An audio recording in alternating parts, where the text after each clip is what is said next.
ये तब की बात है जब मैं लखनऊ गया था अपनी डिग्री लेने। मेरे साथ मेरे 3 दोस्त एलजे, आशुतोष और अमित भी थे। हमने डिसाइड किया कि हम सिर्फ डिग्री लेके वापस नहीं आएंगे, हम लोग कुछ दिन रुकेंगे भी और मस्ती भी करेंगे। हम उसी फ्लैट में रुकेंगे जहाँ पे बीटेक के टाइम हम लोग रहते थे। रात को 2 बज रहा था, हम सब फ्लैट पे पहुँचते हैं। हमने मकान मालिक से बात किया, फाइनली हमें रूम मिल भी गया। लेकिन जिस फ्लोर पे हमें वो रूम मिलता है वो फ्लोर पूरा खाली था, क्योंकि सब घर गए हुए थे और हर रूम में ताला लगा हुआ था। उसी के जस्ट अगले रात की बात है, रात को 10:30 बज रहा था। हम और एलजे मोबाइल चला रहे थे। आशुतोष और अमित छत पे गए थे किसी से बात करने। तभी उसी समय मुझे सामने वाले रूम से किसी लड़की के चिल्लाने की आवाज़ सुनाई देती है। मैं बहुत डर जाता हूँ। मैं तुरंत एलजे से कहता हूँ, भाई तुम्हें अभी कोई आवाज़ सुनाई दी अभी? तो एलजे कहता नहीं, मुझे तो कोई आवाज़ नहीं सुनाई दी। तो मैं कहता हूँ, अरे भाई अभी भी मुझे किसी लड़की के चिल्लाने की आवाज़ सुनाई दी है। तो एलजे कहता है, अरे भाई हो सकता है कि कोई नीचे टीवी देख रहा हो, वही आवाज़ तुम्हें सुनाई दी होगी। तो मुझे लगा हाँ यार, हो सकता है ऐसा। अभी कुछ देर बाद फिर मुझे वही आवाज़ सुनाई दी, लेकिन इस बार मैंने इग्नोर कर दिया।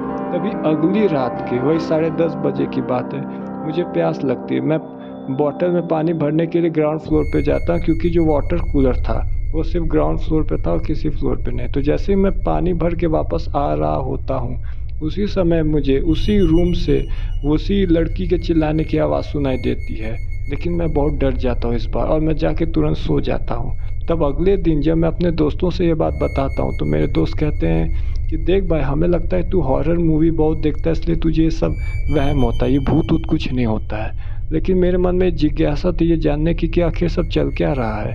तभी अगले दिन वही रात को 10:30 बजे फिर मुझे वही आवाज़ सुनाई देती है। लेकिन मैंने ठान लिया था कि आज मैं पता लगा कर ही रहूँगा कि ये सब क्या चल रहा है। तभी मैंने उसी रूम के खिड़की से झाँका। मुझे वो सीन दिखाई दिया कि मैं बहुत डर गया। मुझे एक लड़की दिखी जिसका चेहरा बहुत डरावना था, और वो अचानक से मेरे सामने आ जाती है। मैं ये देख के बहुत डर जाता हूँ, मैं तुरंत चिल्लाता हूँ। मेरे सारे दोस्त बाहर आते, पूछते हैं भाई क्या हुआ? तभी मैं उनसे कहता भाई इस रूम में भूत है। तो लोग कहते चल हम भी चल के देखते हैं। वो लोग देखते तो उन्हें भी वही भूतनी दिखाई देती। हम सब डर के मारे तुरंत रूम में चले जाते अपने, और कैसे भी करके हमने रात काटी। अगले दिन जब मकान मालिक से हमने ये बात बताई तो मकान मालिक कहते हैं कि यहाँ पे कुछ दिन पहले अभिनव नाम का एक लड़का रहता था, उसकी एक गर्लफ्रेंड थी।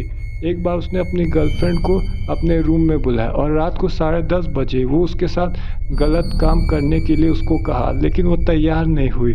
तभी उसने उसके साथ गलत काम किया ज़बरदस्ती, और उसका मर्डर कर दिया। और जैसे मुझे ये बात पता चली मैंने तुरंत पुलिस को बताया।